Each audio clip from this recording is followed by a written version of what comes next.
Hello বন্ধুরা, আমি কোথায় এসেছি তো সেটা সবার শেষে বলবো। পুরো ভিডিওটা দেখবে। আর আজকের ভিডিওটা হতে চলেছে পুরো ইন্টারেস্টিং একটা ভিডিও। তো চলো ভিডিওটা শুরু করা যাক। আমি এখন চলে যাব সোজা রান্নাঘরে। রান্নাঘরে এসে দেখি সব রেডি করে রেখেছে মা, আর আমি রান্নাটা বসিয়েও দিলাম। তো কড়াইতে তেলটা দিতে দিতেই কড়াইটা এতটা গরম হয়ে গিয়েছিল, একটা সাইড একদম এরকম লেগে গেছে। তো তেলটা বেশি পড়াতে আলুটা ভেজে নিয়েছি। তারপরে ভাবলাম আমি রান্না করব আজকে চিকেন। তো তেলটা একটু বেশি হয়ে গেছে জন্য ভাবলাম যে এবার এই তেলে একটু পাঁপড়টা ভেজে নিই, কারণ পাঁপড় বেশি তেলে ভাজলে আর এই পাঁপড়গুলো না খুব ফুলে ওঠে আর খেতেও বেশ ভালোই লাগে। তো সেজন্য আগে আলুটা ভেজে নিয়ে তারপর মনে পড়লো যেহেতু পাঁপড়টা ভাজার কথা, সেই জন্য পাঁপড়টা ভেজে আগে নামিয়ে রাখলাম। আর পাঁপড় নামানোর একটা কৌটা আছে আমাদের, তো সেখানেই রাখি। একবারে বেশি করে ভেজে রাখলেও পাঁপড়টা আর ড্যাম হয়ে যায় না, তো খেতে ভালোই লাগে। দুপুর অবধি হয়ে যাবে, সকাল দুপুর যতটা পাঁপড় ভেজেছি আজকে আমি, তো হয়ে যাবে। তো সেই জন্য একবারে বেশি করে ভেজে রেখে দিয়েছি, কারণ তেলটা এতটা পড়ে যাবে। তো সোজা আমি প্যাকেট থেকেই ঢেলেছিলাম তেলটা, ওর জন্যই বেশি পড়ে গিয়েছিল। আর দেখো রান্না করছি চিকেন, তোমাদেরকে তো আগেই বলেছি।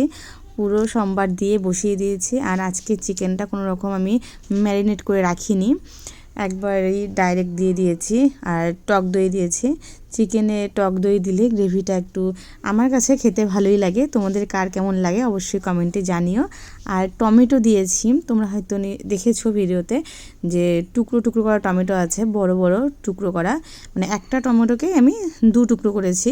তো বাবা খেতে পছন্দ করে টমেটোটা, তো সেই জন্যই দেওয়া। আর টমেটোটা আমি যখন চিকেনটা কষানো হয়েছে তখনই দিয়ে ওই টমেটো সহ একটু কষিয়ে নিয়ে তারপরে ঝোলের জল দিয়েছিলাম।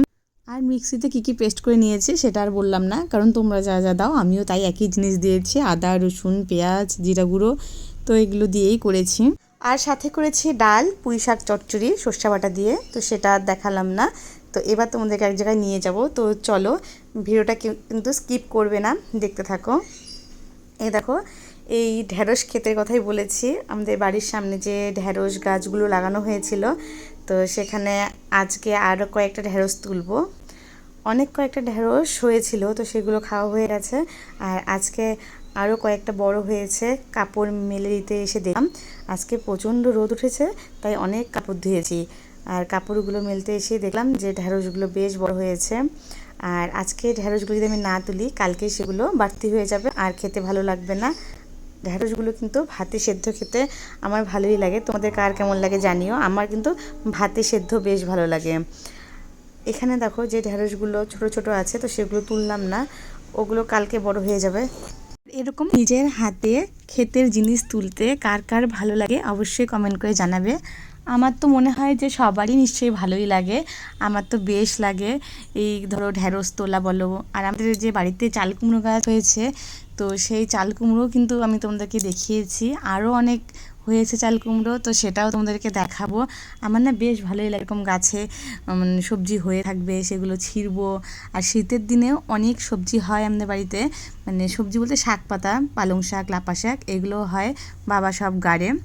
আর এই দেখো এই কয়েকটা ঢ্যাঁড়স তুলেছি, তো আরও কয়েকটা আছে তুলে নিয়ে যাব। আজকের ভিডিওটা তোমাদের কেমন লাগলো অবশ্যই কমেন্ট করে জানাবে। আর আমি এখন যাব স্নান করতে, তো চলো আজকের মতন টাটা বাই।